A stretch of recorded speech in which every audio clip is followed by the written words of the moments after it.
네, 이어지는 순서는 허반석의 작전 리포트 시간입니다. 자, 이 시각 여러분의 투자에 도움이 되시라고 허반석 전문위원이 증권가 리포트들 아주 세세하게 분석해드리고 있는데요. 자, 오늘 이 시간도 함께합니다. IR 분석계신 샘플러스 허반석 전문위원입니다. 위원님 안녕하십니까? 네, 안녕하세요. 네, 반갑습니다. 자, 오늘은 어떤 리포트 준비해 주셨을지 화면으로 먼저 확인하시죠. 네, 오늘의 종목 리포트입니다. 카카오입니다. 인슈어테크 어디까지 왔나라는 제목인데요. 이번 주도 보험업종 리포트 살펴보고 있는데 갑자기 카카오가 등장해서 약간은 의아해하시는 분들도 계실 것 같습니다. 자, 제목에서도 엿볼 수 있듯이 인슈어테크 측면에서 분석한 리포트인데요. 자, 어떤 내용일지 바로 확인해 보도록 하죠. 네, 오늘 제가 준비해드린 리포트는 카카오의 기업 리포트입니다. 하지만 이번 주에 함께 살펴보고 있는 섹터는 보험 섹터인데요. 보험과 카카오 조금 잘못 갖고 온 거 아닌가라는 생각이 드실 수도 있지만 인슈어테크라는 단어에 한번 귀를 기울여 보시면 좋을 것 같습니다. 메리츠증권에서 4월 12일 발간된 리포트입니다. 누군가는 짚고 넘어가야 할 한 번쯤은 이 부분이 앞으로는 그래도 주목해 볼 만한 성장 가능한 섹터다라는 부분으로 말씀을 드려야 될 것 같아서 제가 들고 나왔습니다. 인슈어 그리고 테크, 인슈어는 보험이죠. 그리고 테크놀로지, 기술 중에서도 정보통신 기술, IT 기술, 이 인슈어와 테크의 합성어라고 보시면 좋을 것 같습니다. 현재 보험 업종이 어디까지 진행이 되고 있고 그리고 보험 중에서도 IT와 결합한 부분이 결국엔 우리 일상생활에 도달을 해야 하는데 어느 부분까지 현재 실현되고 있는가 한번 살펴보도록 하겠습니다. 규제 완화가 이루어지고 있습니다. 보험은 그래도 금융산업 중에서 상대적으로 비대면화, 디지털화가 느리게 진행 중이다라고 좀 이해가 되실 건데요. 그리고 느끼실 겁니다. 보험 가입하려고 하면 보험 설계사나 지점을 내방해서 서명 또는 사인과 신분 확인 등이 굉장히 까다로웠다라는 부분 이해하실 거고요. 복잡한 모습이었습니다. 이것을 간단하게 조금 비교를 해보자면 증권 계좌를 개설할 때에 영업점 방문이 필수였다라는 부분이 불과 1, 2년 사이에 모두 다 스마트폰으로 이루어지고 있는 비대면 계좌 개설이라는 부분 모두 다 일상생활에서 느끼고 계실 겁니다. 휴대폰을 통해서 신분증 촬영하고 전화나 OTP, 인증번호를 통해서 나의 신원을 다 확인할 수 있는 세상이 지금 우리 일상생활에 왔듯이 보험도 마찬가지로 인슈어와 테크가 함께 합쳐진다면 비대면화가 조금 더 진전이 될 것이다 라는 부분으로 이해를 해보시면 좋을 것 같습니다. 여러 가지 현실적인 규제 상황과 제한 상황들이 일정 부분 많았지만 앞으로는 이 부분들이 조금은 완화될 것이다.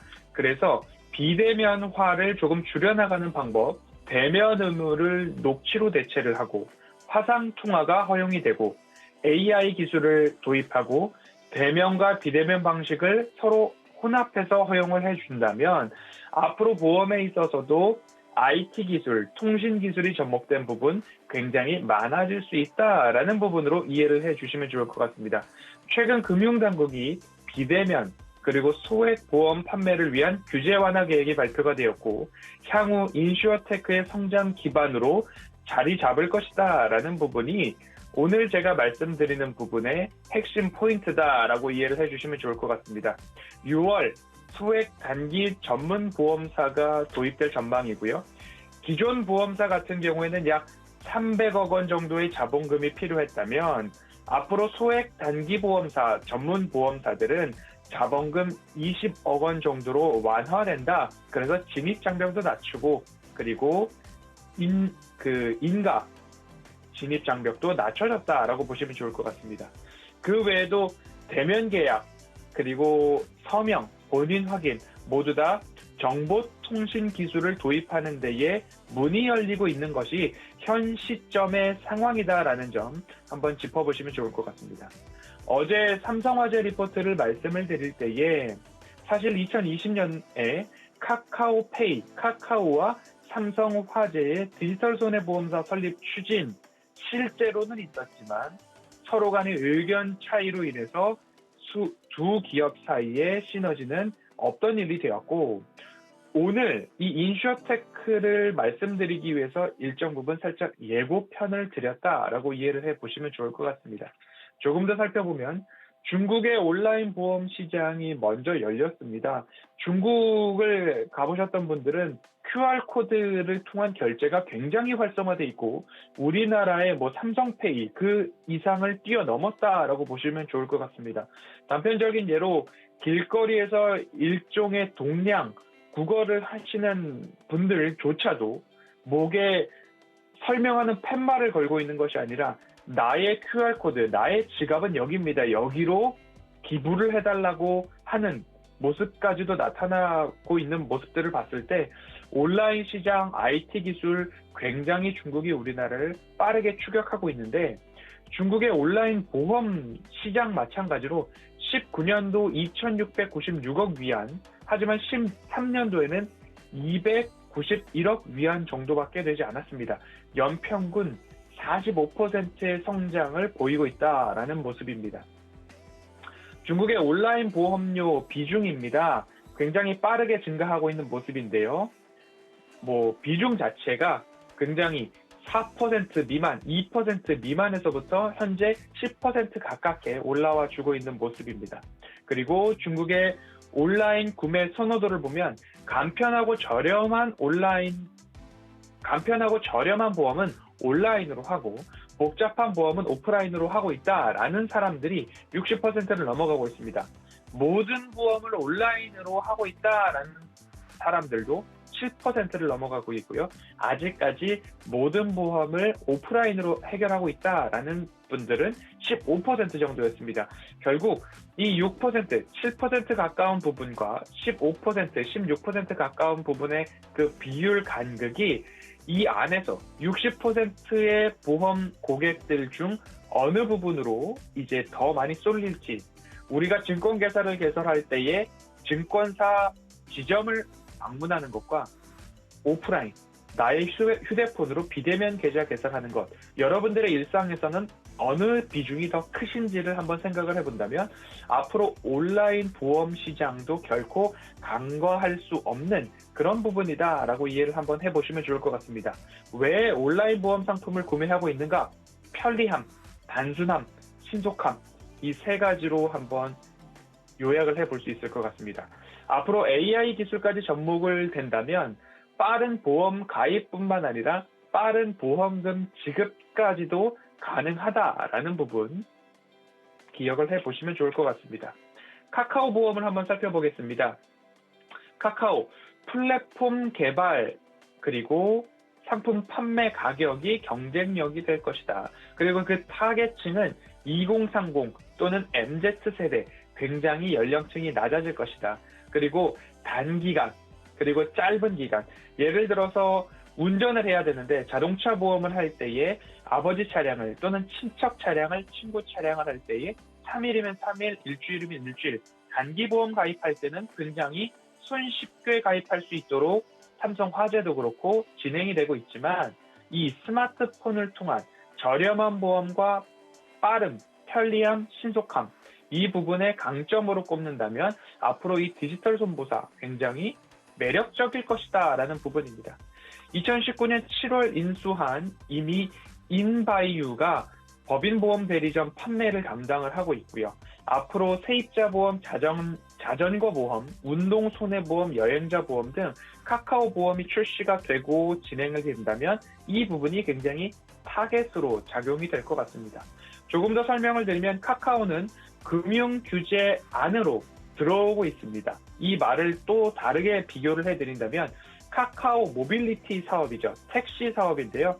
카카오는 하얀색 번호판이 아닌 택시, 법인 택시 회사를 인수하거나 택시 영업 번호판을 인수를 해서 노란색 번호판을 모두 다 달고 있는 것처럼 카카오는 막대한 자금력을 동원해서 제도권 안으로 들어오고 있는 방식으로 사업을 확장하고 있다라는 부분이 한 가지 또 포인트가 되려면 될 수 있을 것 같습니다. 카카오페이 디지털 손보사 신규 인가 결정이 났고요. 국내 최초로 핀테크가 주도하는 손보사가 탄생할 예정입니다. 올해 안에 이 부분들은 다 결정이 날 예정입니다. 국내 최초로 핀테크가 주도하는 손보사 카카오페이 증권 중심으로 이루어지고 있는데요. 적은 금액으로 단기간 필요한 보장만 받을 수 있는 보험 상품이 카카오의 그 주력 타겟이 될 것 같습니다. 이 부분들은 카카오페이를 중심으로 이루어져 있고요. 카카오페이도 마찬가지로 상장을 준비하고 있습니다. 그러한 부분들 한번 참고를 해보시고요. 다이렉트 보험에서 삼성화재 말씀을 드렸습니다. 애니카 다이렉트 말씀을 드렸는데요. 오프라인 자동차 보험 시장이 7조 원에 육박하고 있습니다. 21년 보험 자격을 카카오페이가 취득할 경우 자동차 다이렉트 시장도 여전히 미래 먹거리로 대상이 될 것입니다. 이제 카카오의 목표가, 주가를 한번 살펴보면요. 목표가를 65만 원으로 제시해 주고 있습니다. 65만 원 하면 액면 분할 이후에 결국 66만 2,500원까지 분할 전 가격으로 살펴본다면 65만 원을 넘어섰던 그런 모습입니다. 그 이후에 분할 후 가격으로 약 이제 13만 원 아래에서 거래가 되고 있는 모습인데요. 목표 주가 65만 원을 분할 후 가격으로 환산해보면 13만 원입니다. 13만 원은 일찌감치 뛰어넘었기 때문에 이제는 조정을 조금 준비를 해야 하는 것 아닌가. 전일 종가 11만 9,500원 다시 급격하게 목표 주가 13만 원까지 뛰어오른다라고 생각하기보다는 앞으로 예정되어 있는 카카오페이, 카카오뱅크, 카카오페이지, 결국 카카오 엔터테인먼트죠. 이러한 부분들의 상장, IPO에 대한 부분들, 기대 가치가 일정 부분 반영되어 있는 주가 수준은 아닐까라는 부분입니다. 카카오페이가 이제 영업 수익으로 따지고 본다면 카카오가 아니라 카카오페이입니다. 영업 수익은 2020년도 전년 대비 100% 이상 상승한 2,844억 원이었고 영업 손실은 179억 원으로 적자폭은 줄이고 있다라는 부분입니다. 2021년도 카카오페이의 영업 수익은 4,408억 원을 전망하고 있고 100% 이상 증가한 2020년도 대비 또한 55% 증가가 전망되고 있습니다. 영업이익조차도 턴어라운드 되고 있다라는 부분인데요. 올해 카카오페이의 IPO 준비되고 있습니다. 공모 자금을 기반해서 사업 확장, 그리고 보험산업 진출, 플랫폼 강화 쪽으로 그 자금들이 쓰이지 않을까 생각되고 있고요. 카카오페이는 기업 가치 약 10조 원에 육박할 것이다 라는 전망이 쏟아지고 있습니다. 빅데이터, 마이데이터 이런 이야기들 우리의 시대에 점점 가까워지고 있기 때문에 이 부분 집중하셔서 일부분 공모청약에도 함께 참여해 보시는 것 나쁘지 않은 전략으로 말씀을 드리고 싶습니다. 카카오톡에 대한 플랫폼 여전히 진화 중입니다. 선물하기 기능 많이 쓰고 계시죠? 대부분 커피 쿠폰이나 백화점 상품권, 그리고 생일 때마다 건강식품들 많이 보내시는데 앞으로는 카카오페이를 통해서 보험업이 발전된다면 막강한 카카오톡 플랫폼을 이용해서 보험, 운동보험이나 자전거 보험, 여행자 보험 이런 것들 카카오톡으로 선물하기까지 가능할 것 같습니다. 한 번쯤은 짚고 넘어갈 만한 부분이었습니다. 오프라인 자동차 보험 시장만 해도 시장 규모가 7조 원을 넘어가고 있기 때문에 보험과 정보통신기술, 인슈어와 테크의 합성어 인슈어테크 오늘 말씀을 드렸는데요. 카카오라는 기업을 함께 말씀을 드렸죠. 이 부분 당장에 접근하기보다는 조금 조정을 기다려보시면 좋을 것 같고요. 장기 매력도를 보고서 현재 보유 중인 주주분들이시라면 앞으로 IPO라는 이슈 하나하나마다 주가는 우상해 할 수 있지만 기업을 분할하고 신규 상장한다라면 지주회사들은 조금 할인된 가격으로 그 기업의 가치, 이슈가 반영된다라는 부분까지 한번 살펴보시면 좋을 것 같습니다. 오늘 인슈어테크, 카카오를 지목해보자라고 오늘 리포트는 여기까지 살펴보도록 하겠습니다.